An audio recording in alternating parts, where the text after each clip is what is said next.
You got a fog light bulb out on your 2014 and similar Toyota RAV-4, and you don't want to spend a bunch of money in the garage having them replace it?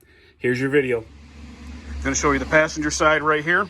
You're going to start by giving this little guy here a twist and pry underneath it. A flat bait screwdriver, right? Twist it, pry underneath, pull it straight out. Now you go straight under here. You'll find two 10mm head bolts. One is here, and one is halfway. That'll let you spin this out of the way. Okay? Now, you want to reach in between this plastic with the screwdriver. Just like this. Okay? Stretch it open. Okay? Now, that's the back of your bulb right there. Okay, you want to unplug it first.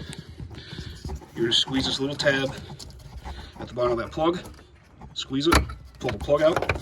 Then you want to give this a turn to the right. Bulb comes right out for you.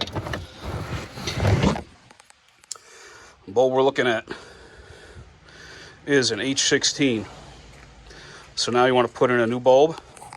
You want to make sure you clean the bulb surface with alcohol. Don't touch it with your fingers. So you put the new bulb back in, lock it into the right, plug your plug back in. And then you want to make sure when you're reassembling this thing here actually goes in to a slot. It has to go in between here when it gets reinstalled, right in this little slot. Then you can bend this back in place behind everything, send that pin in, reinstall your two bolts in the bottom, and you're done. And the other side is the same, just on the opposite side of the car.